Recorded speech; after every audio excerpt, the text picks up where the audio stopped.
রেকর্ডে লজ্জা, ভবিষ্যৎ নিয়ে অনিশ্চয়তায় কোহলি। ১.৫ যুগ ধরে ভারতীয় ব্যাটিংয়ের ভার কাঁধে তুলে রাখা বিরাট কোহলির সময়টা যেন আর ভালো যাচ্ছে না। একসময় যিনি রানঝড় তোলা মেশিন হিসাবে পরিচিত ছিলেন, সেই কোহলি এখন লড়ছেন নিজের ফর্ম ও ভবিষ্যৎ নিয়ে। উঠেছে প্রশ্ন, তবে কি ফুরিয়ে যাচ্ছেন তিনি? অস্ট্রেলিয়ার বিপক্ষে চলমান ওয়ানডে সিরিজে ব্যাট হাতে সম্পূর্ণ ব্যর্থ ভারতের এই তারকা ব্যাটার। চ্যাম্পিয়ন্স ট্রফির পর দীর্ঘ ৭ মাসের বিরতি শেষে দলে ফিরলেও ফলটা সুখকর হয়নি। প্রথম ম্যাচে ৮ বলে ০ রানে আউট হওয়ার পর দ্বিতীয় ম্যাচেও ফেরেন ৪ বলে ০ করে। এতেই ক্যারিয়ারে প্রথমবার টানা ২ ওয়ানডেতে ডাক মারলেন কোহলি।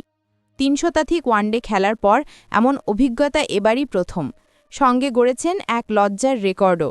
এখনও সক্রিয় ক্রিকেটারদের মধ্যে ওয়ানডেতে সর্বাধিক ১৮ বার ০ রানে আউট হয়েছেন তিনি।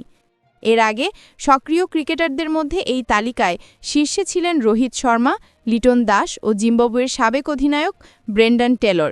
তিনজনই ১৭ বার করে ডাক মেরেছিলেন। এখন তাদের সবাইকে পেছনে ফেলেছেন কোহলি। তবে ওয়ানডে ক্রিকেটের সর্বকালের সর্বাধিক ডাকের রেকর্ড এখনও লঙ্কান কিংবদন্তি সনাথ জয়সূরিয়ার দখলে, যার সংখ্যা ৩৪। এদিকে মাঠের পারফরমেন্সের পাশাপাশি ছড়িয়েছে আরও এক খবর। আসন্নে সিডনি ওয়ানডেই নাকি শেষবারের মতো নীল জার্সিতে দেখা যেতে পারে বিরাট কোহলিকে। অস্ট্রেলিয়ার বিপক্ষে টানা ২ ম্যাচ হেরে সিরিজ হার নিশ্চিত করেছে ভারত। তাই শনিবারের শেষ ম্যাচটি তাদের কাছে কেবল মান রক্ষার লড়াই।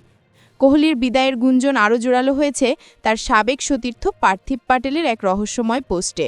সামাজিক মাধ্যমে তিনি ৩ শব্দে লিখেছেন, সিডনি ইট ইজ, যা অনেক ভক্তই কোহলির সম্ভাব্য বিদায়ের ইঙ্গিত হিসেবে ধরে নিয়েছেন। সব জল্পনার অবসান হবে শনিবার সকালে। সিডনিতে ৯:৩০টায় অজিদের মুখোমুখি হবে ভারত। সেই ম্যাচেই জানা যাবে এটি কি শুধু সিরিজের শেষ ম্যাচ নাকি কোহলি যুগেরও সমাপ্তি।